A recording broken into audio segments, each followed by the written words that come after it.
Agora, a nossa próxima pauta, eu vou ler a chamada com vocês. Eu vou abrir ela aqui na tela, a gente vai ler ela juntos, ok? O que essa notícia fala? Ela diz que o governo limite de ultraprocessados na merenda escolar para 15%. O governo diminuiu o limite de ultraprocessados na merenda para 15%. Achei curioso o G1 esquecer uma palavra tão importante, mas vamos lá. O governo Lula sancionou uma lei que limita o uso de ultraprocessados na alimentação na merenda escolar. Qual deveria ser esse limite, gente? Vocês têm alguma ideia de quanto ultraprocessado crianças deveriam estar comendo na sua merenda? A resposta é 0.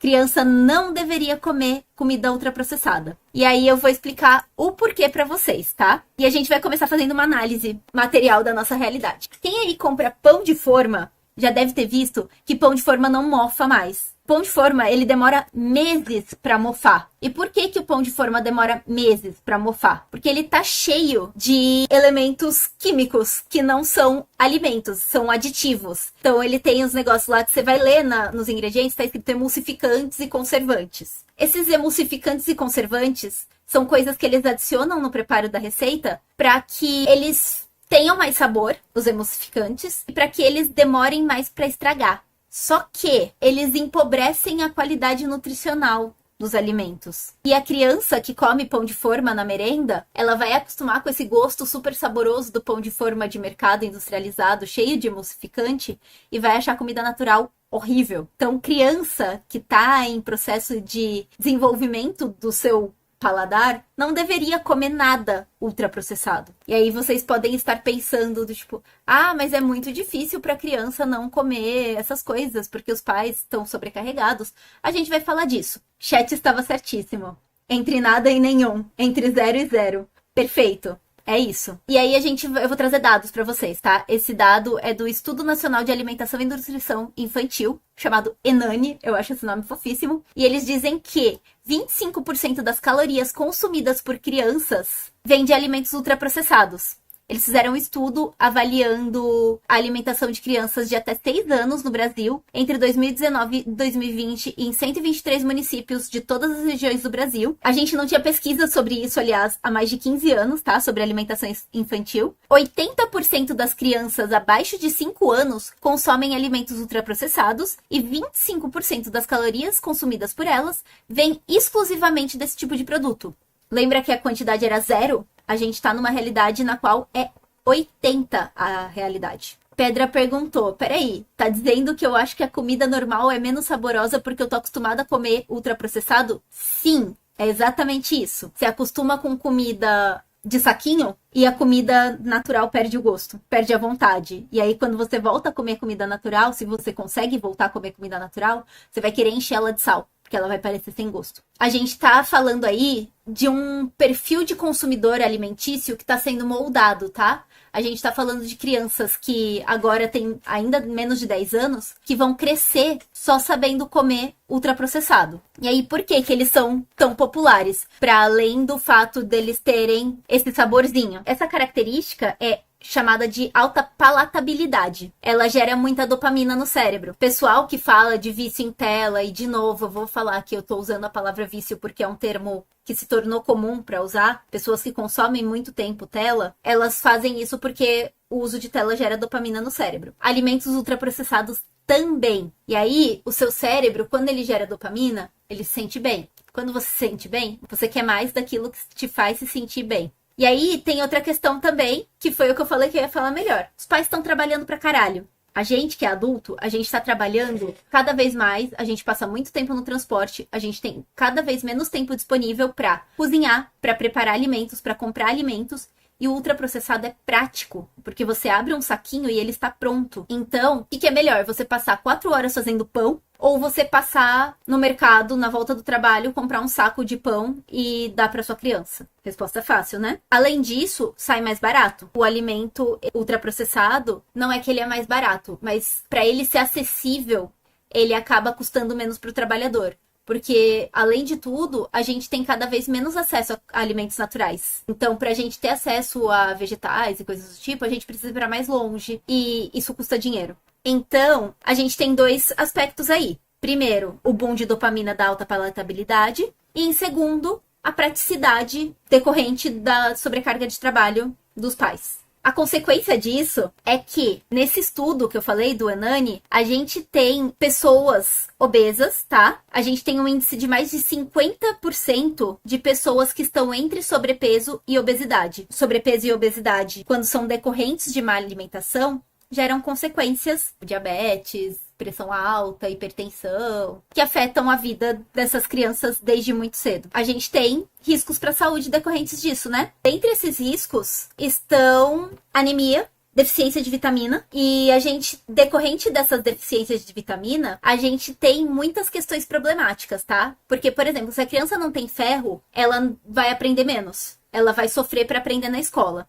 Ela pode ter alteração no sono também, por deficiência de vitamina. Ela pode ter alteração de crescimento, crescer abaixo da curva de crescimento, e desenvolvimento físico. Ela vai desenvolver menos músculo, ela vai desenvolver menos habilidade física por conta da deficiência vitamínica. Vai ter deficiência de sistema imunológico, então essa criança vai ficar mais doente. Ela pode ter problema de visão. Não à toa, o uso de óculos por criança aumentou com o aumento de consumo de ultraprocessado e também com o consumo de tela, mas enfim. Falta de vitamina afeta o nosso desenvolvimento. Para adulto, falta de vitamina é ruim? É péssimo. Inclusive, provavelmente eu tô distraindo com o helicóptero toda hora porque eu devo estar com falta de vitaminas, porque eu estava comendo muito mal quando eu estava fazendo mestrado. Mas para criança, isso é fundamental. A criança comer bem é fundamental para que ela se desenvolva bem. Porque a criança, o que ela perde durante o desenvolvimento, ela não recupera. A gente, quando tem falta de vitamina, a gente faz um tratamento ali, recupera aquilo, se a gente tem condição, e o nosso corpo volta a funcionar, porque ele já está desenvolvido. Se você perde isso durante o período de desenvolvimento, você nunca mais vai recuperar. Seu desenvolvimento vai ser afetado.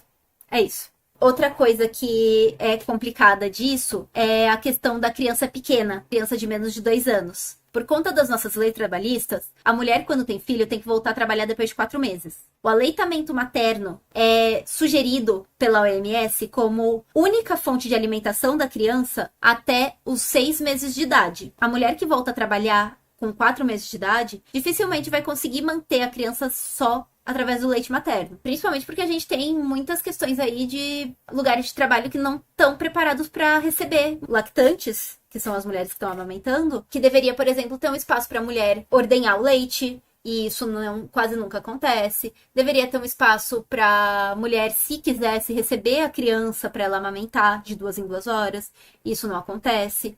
Enfim, temos muitos problemas decorrentes do capitalismo. A mulher volta a trabalhar com 4 meses, com a criança com 4 meses, e ela não tem como amamentar. Se ela não tem como amamentar, ela vai precisar suplementar essa alimentação. E aí, cada vez mais cedo, entram os ultraprocessados na dieta da criança. Quando isso acontece, a criança não tem uma introdução alimentar saudável. Introdução alimentar é um processo que você apresenta determinados alimentos para a criança em determinados períodos de vida. Então, sabe-se que, por exemplo, com 6 meses, você tem que introduzir sabores específicos, sei lá, amargo, se eu não me engano, ou azedo, porque se a criança for introduzida aquele sabor com aquela idade, ela vai acostumar melhor com aquele sabor. Então, você dá limão pra criança chupar.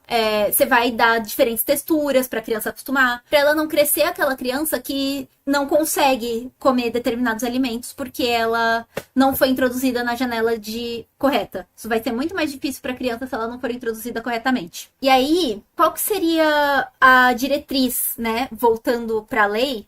Antes de falar da diretriz, eu vou falar um pouquinho de onde que vão vir esses alimentos que vão compor a merenda. Então, eles falam que, além da restrição dos ultraprocessados, o governo reafirmou o compromisso com a agricultura familiar. Pelo menos 30% dos recursos do programa devem ser destinados à compra de alimentos vindos de pequenos produtores. Devia ser 100%, priorizando comunidades indígenas, quilombolas e assentamentos da reforma agrária. Isso é legal, mas é pouco.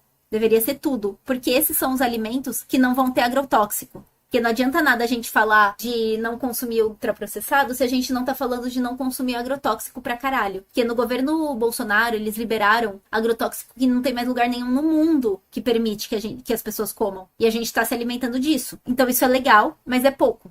Outra coisa da lei, pra eu não ser injusta, eles falam de 15% esse ano e diminuir pra 10% ano que vem. Então ele tem um processo de redução progressiva. De novo, o ideal seria 0, mas 10 é melhor do que como era antes. antes, que era 30. Então a gente tá falando aqui de alimentos naturais. Eles falam de capacitação de merendeira. Eles fizeram um projeto para que as merendeiras soubessem usar esses alimentos de forma efetiva. Aqui ele fala de reajuste para aluno da EJA. Vocês vão ficar chocados com os números. Outra novidade anunciada foi o reajuste no valor repassado para alunos da educação de jovens e adultos. Após 6 anos sem aumentos, 6 anos a gente teve o quê? Há 6 anos atrás, eleição do Bolsonaro. O governo decidiu elevar o repasse diário de 41 centavos para 50 centavos por aluno. Isso significa que, para cada alimentação de aluno da EJA, a escola recebe 50 centavos por dia, por refeição. Enfim, eles falam de jornada de educação alimentar e nutricional. Isso são coisas legais, tá? São retomadas do governo Lula de programas que ele tinha implementado nos primeiros governos e que tinham sido substituídos pelo governo Temer-Bolsonaro, pelos governos Temer e Bolsonaro.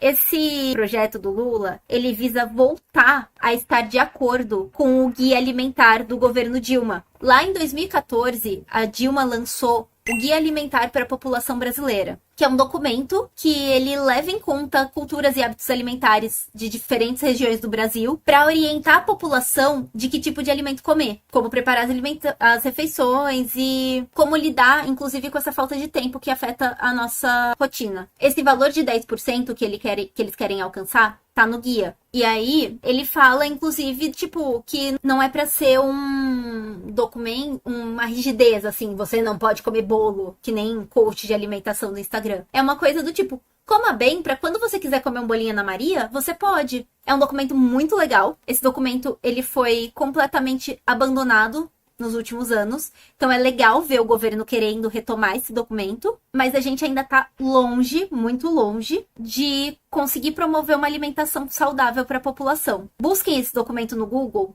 e, se for possível para vocês, tentem aplicar ele na alimentação de vocês. Tentem adaptar o que ele promove para construir uma alimentação saudável dentro da sua rotina. Ele fala, inclusive, até sobre como buscar lugares que vendem alimentos saudáveis perto de onde você mora. É um documento muito legal, eu gosto muito desse documento. Na época que ele saiu, ele era divulgado nas escolas. Quem trabalhava em escola nessa época teve acesso a ele. E é um documento fantástico. Devia estar na Constituição, que ninguém segue, que a gente deveria seguir esse documento para se alimentar. Eu não sei se ele tá atualizado, porque pelo que eu vi, é o mesmo documento de 2014. Mas é um bom documento. Parabéns, Dilmãe, você arrasou. Não foi a Dilma que fez, mas vocês entenderam. Então é isso, gente. E aí, me contem, vocês conseguem comer de forma saudável? Vocês conseguem encaixar na rotina de vocês uma alimentação saudável que permita que vocês não consumam ultraprocessados? Na minha realidade, isso é algo inviável, infelizmente. E uma outra coisa que eu lembrei aqui, a gente teve na Feira da Reforma Agrária do ano passado uma palestra. Feira da Reforma Agrária, para quem não é de São Paulo, é uma feira do MST, que acontece todo ano, e eles vendem alimentos, vêm produtores do Brasil inteiro, do MST, aqui para São Paulo, e eles vendem alimentos, vendem produtos do MST, e tem muitas palestras. E são palestras que são muito legais. Tem palestras relacionadas, obviamente, ao MST, mas de todos os âmbitos, inclusive sobre educação. Teve uma palestra que eles falavam sobre alimentação infantil e sobre como nos assentamentos, nos acampamentos do MST, eles conseguem promover essa alimentação porque eles produzem os próprios alimentos. Daí vem a importância da agricultura familiar, tá, gente? Então, voltando à pergunta, né, se conseguem consumir alimento saudável, eu chego muito cansada em casa à noite e às vezes cozinho, às vezes não. Eu sofro muito para tentar ter uma alimentação saudável, acaba com o meu tempo livre, no geral eu consigo sim durante o dia, mas de noite é quase impossível.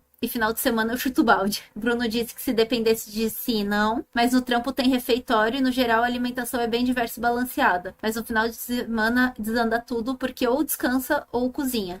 De meio-dia, como saudável sempre, comida da firma boa. Pãozinho que tu falou é muito mais barato mesmo e dura bastante. E aí, galera que tá falando que come bem no trabalho, vocês estão vendo a importância da alimentação coletiva? De como a gente consegue, através do coletivo, comer melhor? Se a gente tivesse um programa de restaurante popular que fosse de acesso público de fato, aqui em São Paulo existem os restaurantes populares, se eu não me engano a alimentação é R$1 e são comidas super saudáveis, mas, assim, é uma fila gigantesca, eu não tenho como sair do trabalho e ir pra lá, porque passaria horas e horas na fila e eu não tenho horas e horas de almoço. Quando a gente fala de socialismo, da construção de uma sociedade socialista, a gente tá falando disso também, tá? De restaurantes populares nos quais todas as pessoas possam ir almoçar e comer bem. Isso seria a socialização da alimentação, permitindo que o trabalhador comesse bem e não passasse horas do seu dia preparando sua comida. Porque tem isso, né? Tem as pessoas que no fim de semana chutam o balde. O que eu tento fazer, e aí eu perco um dia do meu fim de semana, eu cozinho no fim de semana pra semana inteira. Então eu faço muita comida pra que durante toda a semana eu tenha o que comer. E beleza, eu consigo comer saudável dessa forma. Eu como bastante vegetal, eu como bastante fruta, enfim, eu como bastantes coisas. O meu companheiro, ele vai comprar verdura no Serjés porque é mais barato e tal. E aí a gente consegue comer bem. Mas eu perco um dia inteiro cozinhando. E aí tem semana que eu trabalho de sábado. Quando eu trabalho de sábado, eu não consigo fazer isso. E aí desanda. Eu dependo de uma rotina muito firme para minha alimentação ser saudável a semana inteira. Se eu resolvo sair no fim de semana, eu não tenho como cozinhar. Então a gente escolhe. A gente vai comer bem, a gente vai se divertir, a gente vai descansar. Fazer essas 3 coisas não é uma escolha, não é uma possibilidade para o trabalhador. Escolher entre comer bem, se divertir e descansar não é uma possibilidade para o trabalhador no capitalismo. Então é por essas e outras coisas que a gente fala da construção de uma sociedade socialista. Para que a gente possa comer bem, se divertir e descansar. Para que a gente não passe, voltando à pauta anterior, 40 horas trabalhando, 48 horas trabalhando, para não conseguir fazer um bom trabalho dentro de tudo que a gente tem que fazer, sendo uma pessoa só, ter acesso às coisas. Então, quando a gente fala da construção do socialismo, a gente também tá falando disso. A gente não fala só de bem-estar pra, quero me sentir bem, tipo, quero ter uma praça. Também falamos disso, mas não só disso. Isso afeta diretamente o nosso dia a dia.